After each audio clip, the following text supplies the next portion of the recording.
check our screen. All right, we're going to cover the scenario analysis and output page and output pages in this one.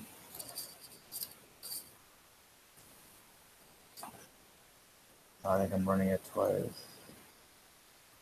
There we go. All right, let's make sure we're working that. Yeah, so let's go over the PitchBook document uploaded to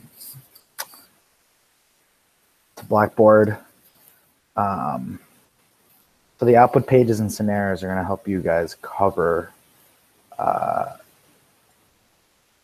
these parts of the PitchBook, especially the sensitivity analysis. They'll go through and cover how we're going to do these cost overruns by 20%, fuel price risk, output volume risk, etc. And then how to incorporate this into the pitch. Also, refer back to the email that was sent around. I think it was the one I sent around where it was final assignment template and instructions.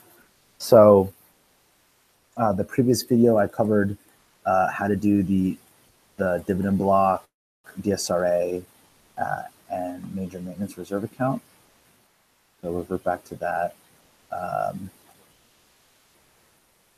And then so with this one, we're going to change the way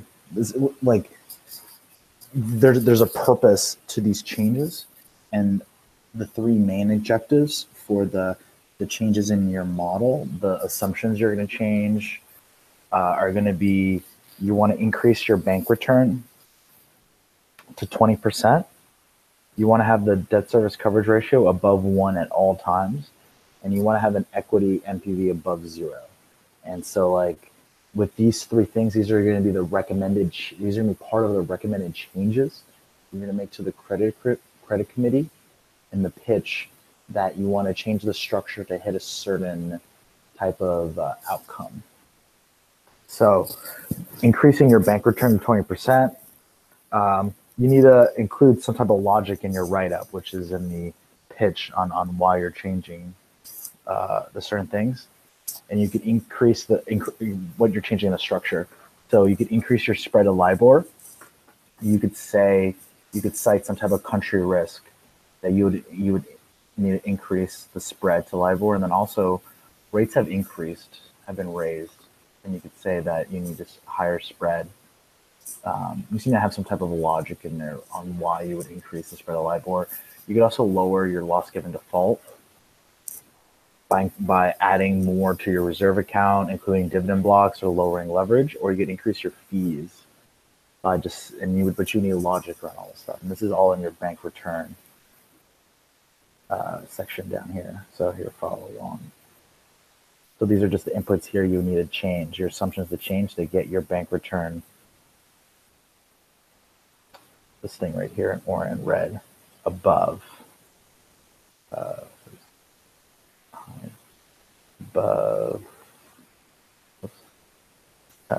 above 20%. So those are kind of the toggles that you need to change. So going back to it, these are kind of like the inputs. These are really the only real inputs you have to really. K is not really going to change. The fees are going to be difficult to explain why. Cost of funds, this cost of funds are actually going up, but don't worry about that. These are probably the more realistic things you could change, and that's what I go over in that email. So let's go back to the email. And then have your DSRA above 1 at all times with the reserve accounts. And when you sculpt the amort, so by sculpting amort, what I mean is in your debt profile, you could kind of put mortgage style, or you could put, right now it says mortgage style, or you could put different types of amort. So you can see in the certain periods where there's very low, where there's a stress period. Let's go back to the waterfall, I guess, like the waterfall, yeah. So you look in the waterfall, there's some like very obvious periods on when there's stress in the model. So like right here, or let's find one's closer. So like December 2023 or December 2016, you could go to the debt service and change how it's amortizing. So was it December 2030? And then instead of having 3%, you could kind of change the amort to make it like 1% that period. Then you'd have to relink a lot of the stuff. Oh, sorry, and I made additional materials. So you'd have to change.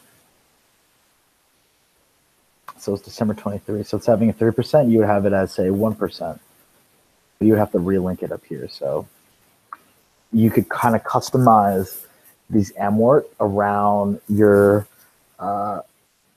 like CapEx and major maintenance events. So whenever you have, say,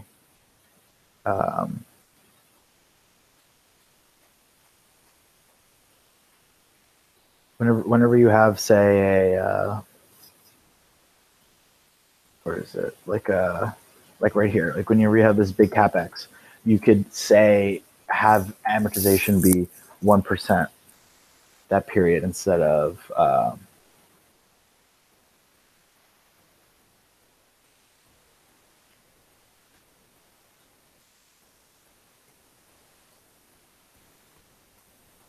you could have amortization. You have your debt service be lower for that period and is higher in other periods just to compensate. So you'd have to just go into your debt service and change and kind of like relink, like a way to do it. And so you have kind of to relink the schedule instead of using PPMT and then IPMT. You would kind of have to have a different I guess schedule in there. So you could do something like, so you'd have to just take principal payment. You kind of have to do something like this where it's like mortgage style. So this is kind of your schedule. And here's the original amount.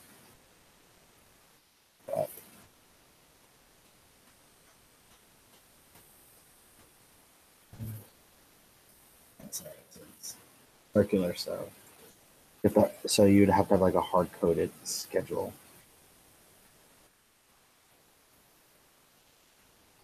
And so you take, so this is like an example.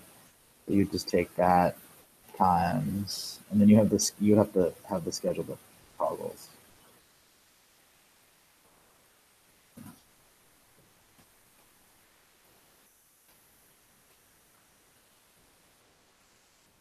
So you have it like that.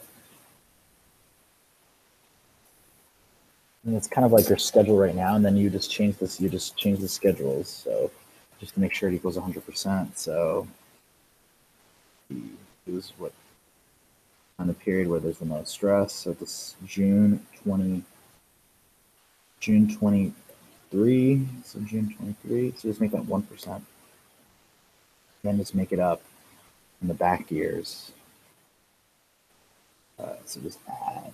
You just make this 5% or something. And another one like 5%. Another one. I think it's the second. Now you just need 0.9. And you say 0.5.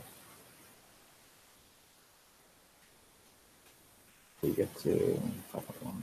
You get 100%. And then now you can see that June 23, your debt service is a lot lower. And you just kind of just removes kind of the stress in these periods where you have these high maintenance events. So that's what you call sculpting the debt service. It's going to say the hard code, and then so the next thing you also have to do is change the interest payment. Your interest would have to be calculated. You take that outstanding beginning period times what's the debt interest? Okay. And then you get your interest. You can kind of change, you kind of customize this, so then it becomes like, then you would have to make a toggle. So then you just have to add. You just have to add down here, oops, and then same thing. This would be custom. And you could have then you have the original mortgage style. Or you could have custom 2 or something, you know. Like.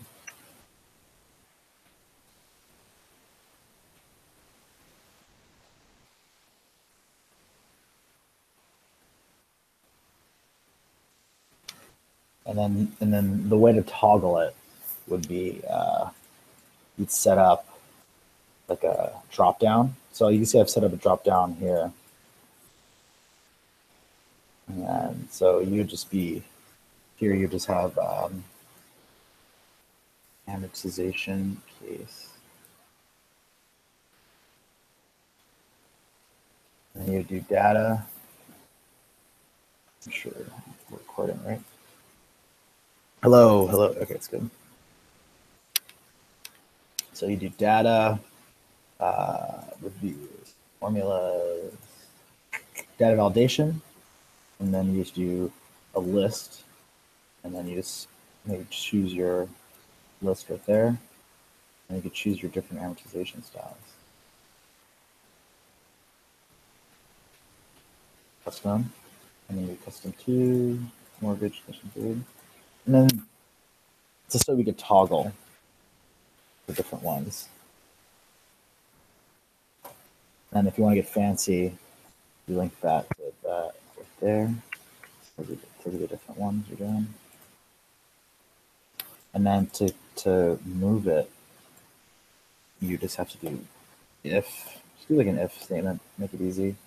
So if that equals that, so you lock all these.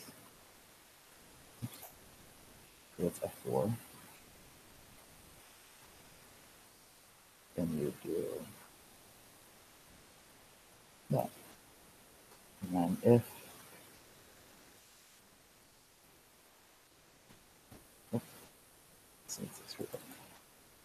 you also use choose, another one to do, but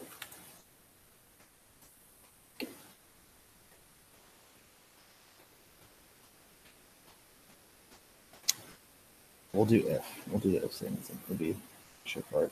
So if that, remember to lock it, equals that, lock it, comma, that pops out. If not, then if that, lock it equals this one, lock it, oops, one, F4, then the second one comes out, and the last one comes out. Neither, and then you paste that. And this is how you could kind of change the tenors too. If you want to, so see, and then I will put a cool box around it, and then we'll change it. You can change the amortization style. So sometimes, so the reason is this is you have your custom 1 mortgage or whatever you want to do. Say one of them you want to increase the length of it. So say you change your loan to like, say you want to have equal amounts. Say you want to do, I don't know, 4% every period.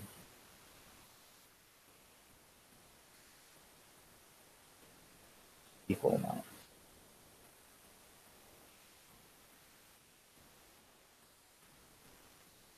You just happen to turn out right. And that's your custom 2.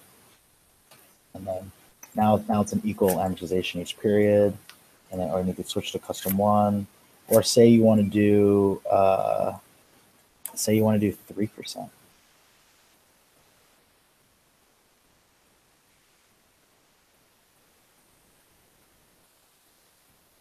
and then you would have to extend your, or I guess say 3.5, 3.75.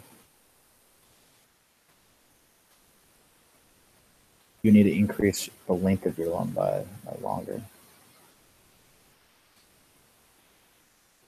So this is just where you could change 1, 2.5.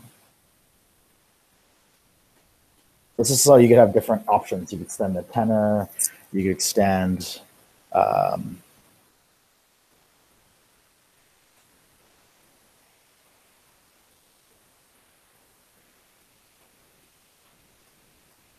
this is so you could extend the tenor or like extend just have different options you could toggle through if you want to change like. So what this is useful is, so you're gonna have your mortgage style, which is gonna be your, what really affects is these output pages.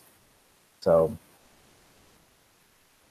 right now we're in the, I'm kind of jumping ahead, but right now we're in the underwriting case.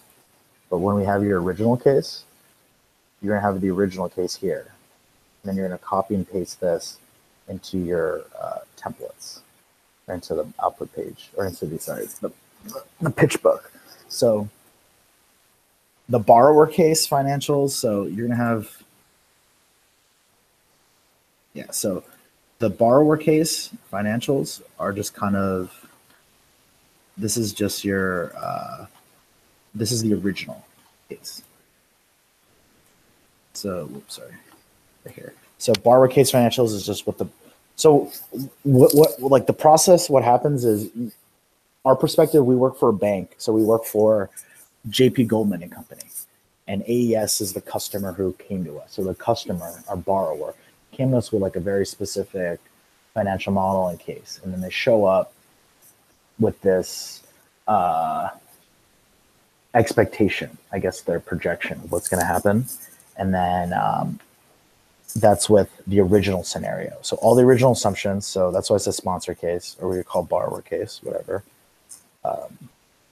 And then that's what happens with the toggle. So that's why you want to build this toggle in for the debt service with amortization style. So you would have like the mortgage style would be the original, right? And then you would, the output page, you would copy and paste this into here, the borrower case waterfall, financial projections, whatever. And then you talk about it. And then when you make the changes, so like, say the recommended case, what you want to change it to with the different type of amortization. So you would have to go back to debt and then change your custom style. Like you change the custom what you want it, and then that would change these output pages. And then you copy and paste these output pages into this recommended case. And then I think you should be fine. Let's just check.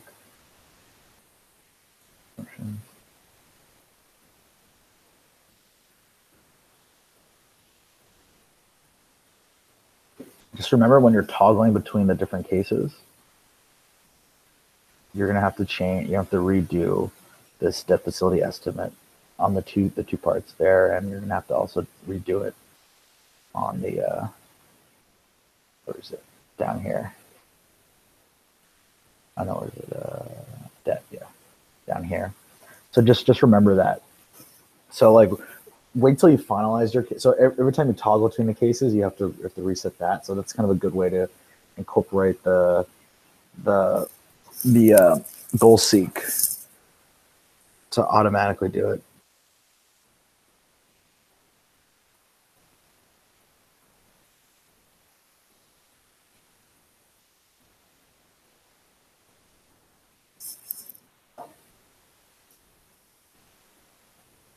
And then, yeah, just remember that you're toggling between different cases. And then, so when you toggle through and then I'll show you how to build out these different cases too. So you're toggling through different cases. And then I think depending on the different downsides and scenarios, you may want different amortization schedules, or you can keep the amortization schedule the same. You just have to talk about it. But that's kind of like the point of this thing. So here's your amortization, and you just toggle between different amortization styles, and that changes your output pages, and then you copy and see like downside one, and then you paste those into these output pages. See down here. That's kind of like how it links together. So then it's kind of jumping ahead. Also, remember to look through this email. There's a lot of questions that people have.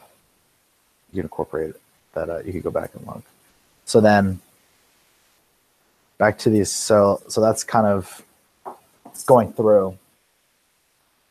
It's kind of jumping around. So that's kind of one of the ways you could change your DSRA. And then don't forget about the equity NPV above zero. You could increase dividends, 100%, increase dividend rate. You could play with the leverage. You could make amortization longer. There's just different things you could do to kind of get this equity NPV above zero. So all of these would be part of the recommended case. The recommended case. Those are the changes you put in your recommended case. And then when you do your downsides, you take the recommended case and then you shock them with the different. So then you take then this is where you apply the shocks. So you take your recommended case and then apply the different shocks.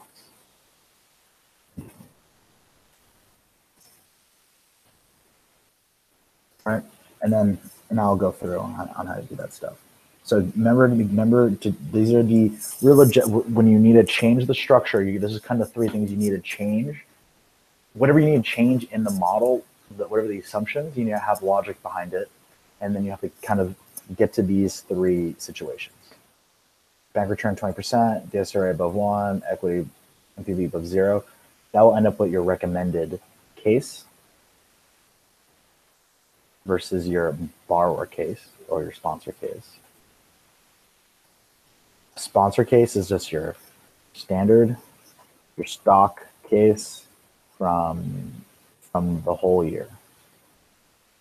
This is just the normal case, the normal model assumptions. And then once you get those 3, once you get to those 3 objectives, you can. This is your model with the 3 objectives changed. Model changed to reach the 3 objectives. And the 3 objectives are these guys. Okay, that's the difference. And then this will also include the DSRA and then etc. DSRA, MMRA, and then dividend block. You don't need to include all 3, but you should include all 3 because the more credit enhancements, the better the project is. But then you need to have a logic around each one. And then this is the analysis and stuff like that. Recommended case. Sources and uses, blah, blah, blah. Mercy mitigants are really important. Executive summary. Analysis, just the graphs. Summary, you just want to summarize a bunch of legal terms. This is all very specific legal terms from a different thing. You just want to have a simpler one, just organize it down.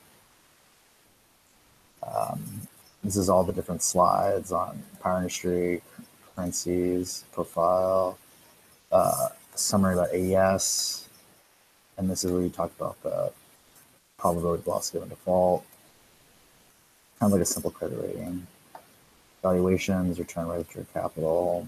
This is just kind of putting in commentary, just copy and pasting stuff from back here. So you're like your loss given default and stuff, like you're just going to take like this stuff, and you're really just going to, let's go back.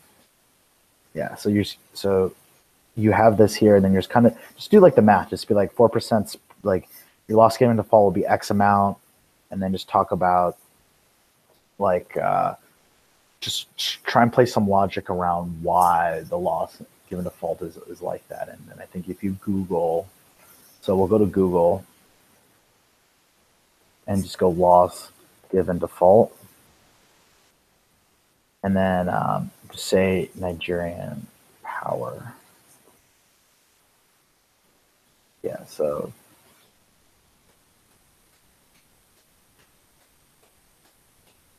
investment briefs. So yeah, so you just want to take some of this. This is good stuff. And you just want to take like this stuff. You lost. Google it.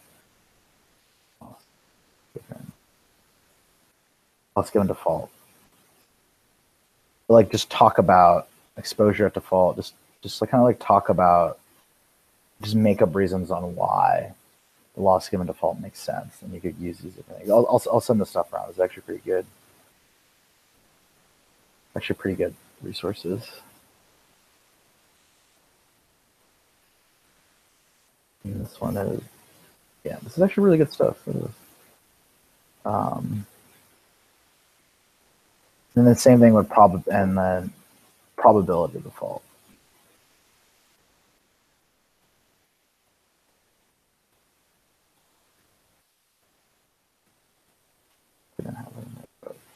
And then just do probability default Nigeria.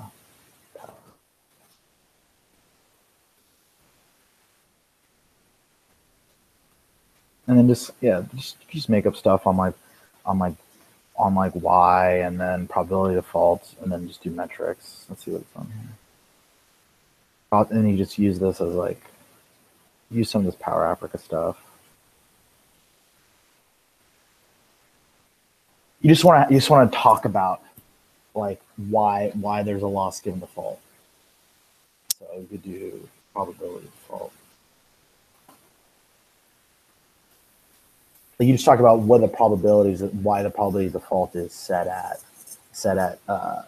6% versus other, like what makes Nigeria that high. And it doesn't even go, it would just be like a paragraph of stuff. And then the valuations, you just kind of input your valuations here and just talk about, so this is really your valuations, or just this. You just kind of just like take your, just take your outputs.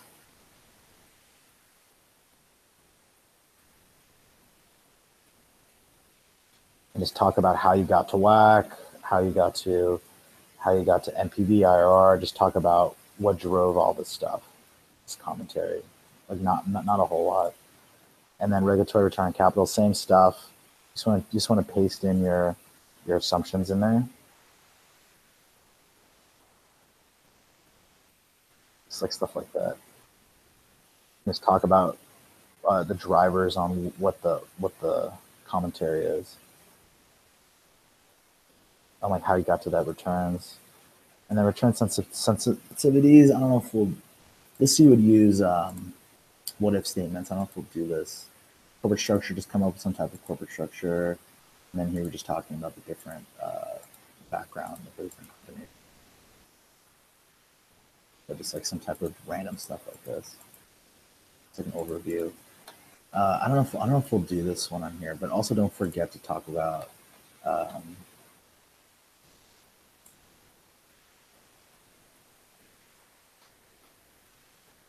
like the different risks. So like we may just replace, instead of doing this like return sensitivity analysis, we may just add more. You may just want to drop this one and just add more, talk more about the risk. So I mean, instead of maybe like 2 slides of risk significance, you probably just want a fifth slide, just covering everything, risk 5 and 6. I mean, there's a lot of risks. So like maybe even like 2 more. Maybe like 7 or 8 risks. And there's a lot to talk about. Maybe flesh out that more than you'd probably just drop this one. You don't really need that slide unless you want to do like a scenario, or you can do a what if. I'll show you do what if analysis, but later. So yeah, and then this one just like come up with a Project finance.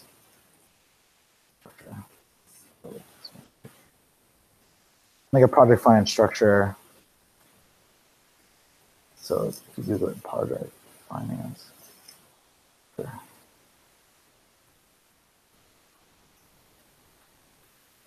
This is kind of what it would look like. Onshore, offshore, debt, cash payments, like Green Rhino Energy, repo split, yeah. So yeah, it's kind of what it would look like. Just like something like that, like just something, just like make it up, and then this is kind of what you want to see with the supplier, EPC, operator, project company. Like this, just come up with this and just put in our people. Yeah. And then what else? Mm-hmm.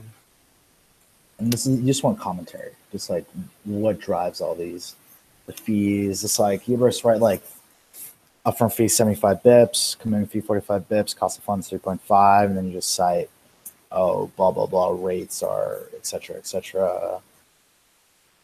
And just talk about your initial K. This is your balls. You just want like it's, I mean, it's not a lot. I mean, it's like a small amount. I mean, talk about how you got to 4.49, just like drivers and stuff like that. Same thing here. Let's talk about the components. Talk about the drivers. Just like not a lot. Same thing here. Historicals. Yeah, you just want to talk about. It's basically like commentary on just on what's happening in the financials. Just like talk about the story. And then same thing. Business description, segments, management team, partners, like top line stuff with the AES. These are just template things. You want to do it for the same people. And if you can't find a lot of information, just like just cite that there's not a lot of information, and then just maybe just do like a very pared down version of this. And then same thing, just do a convertibility risk, power industry stuff.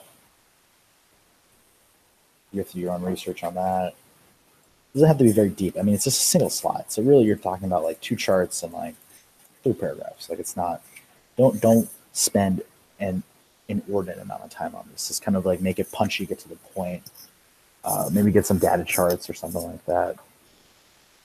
Here you kind of just show the currency. Here you kind of just show just like just stuff from these different like Power Africa stuff. Like what are the big issues? Just like steal some charts from somewhere, like capacity, just stuff to tell a story. This you want to distill from this. I'm sorry if I'm jumping around, but like kind of going backwards on this. But yeah, these are just the back slides. Here are just the cover, like context. And then really from slide 25, from beginning to 25, or I guess from 7 to 25, it's just different versions of the same slides, the different cases. So 7, you're just also just summaries of sources and uses, commentary on the above, just those different charts with commentary, and then same thing, output pages, commentary, and then literally, and then these are your recommended changes. So like the changes would be the DSCR. This is to get to those 3 objectives. These are the recommended changes to the sponsor request, and it's to get to those 3 objectives. And then here's your recommended case. And it's the same stuff as before, just with the different, and then you're just talking about it. And this is the different scenarios, same slides, just different. And then scenario analysis, you could throw that in there as needed. And it's just really just showing the different revenue numbers with the 3 cases. I guess it wouldn't be the third downside case, it would be the borrower case or sponsor. Sponsor just means who sponsors the project. And then you just count revenue, and then maybe it's not COGS, but it'd be like fuel cost, OPEX, CFAT, shocks. And you just kind of just have it as like a summary. And then you're just downside cases. So the downsides, I would kind of include it as, I'll go through the different, so when you go through the different shocks, like all this would be, actually all this would be included in the, let's see. Yeah, so all this would be included in the recommended financial structure. So you kind of change the assumptions to this. Then you would choose two more additional cases. So you would take your recommended case, and then you would shock it two different ways. Like maybe you would do, these are the two downside cases. So maybe you would really hammer operational risk a lot, or you would hammer construction risk a lot. It's just whatever two ways to really shock the system. And then that would be your two. And yeah, just don't forget your recommended case would include this lower scenario. And then you just do the same thing with the downside. You come up with whatever case, like you just say maybe cost overruns, etc. And then you would change amortization to match. I mean, your downside case is going to be very poor. So there's more flexibility on those three objectives. So you're still trying to hit those three, but it's just more of like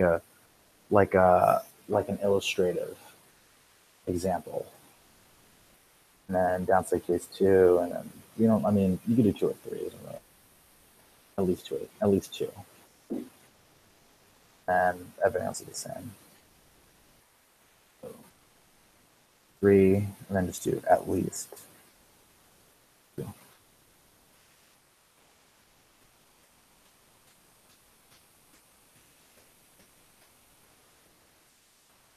So yeah, you don't have to do 3. You can just do. It's gonna be a lot of work. So kind of drop these last 3, and then that's it. Yeah, really more on the risk and mitigants, and then executive summary, just kind of the background of what's going on, the situation, which is just the deal team wants to get X amount of money approved, blah blah blah. Who are the other people? The structure. So like these are all very technical terms. Structure is like a $200 million, and this is all the recommended. This is all is all based off the recommended case. You could change the depth quantum and stuff too in the recommended case. If you want, and then propose holds. We could just drop that. Usually you'd come in with other people, but just drop the holds. Terms and timing. Just make up that stuff up. I mean, the terms just copy from before, timing, and then just rationale. It's really just a summary of the risk and mitigants. And then here's all the risk and mitigants. You're going to probably have more of this. That's kind of like the gist of the write-up. I mean, it's going to take a lot of time.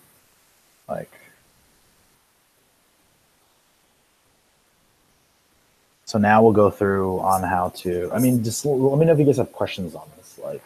This is different from the other classes. This is also what banks do. They don't do, OPIC and XM Bank, like the government banks, quote unquote banks. They're not really banks. They're not true banks. Most real banks will do these pitch books. And then so what will happen is you'll have the credit committees review like multiple projects a week. And then you kind of submit this to them, and then they review it in a standardized format, and then they'll ask you questions. And then same thing with usually the same thing internally at AES. They'll have these the investment committees kind of decide what they're going to do, and then maybe they'll have an investment bank come in and create one of these.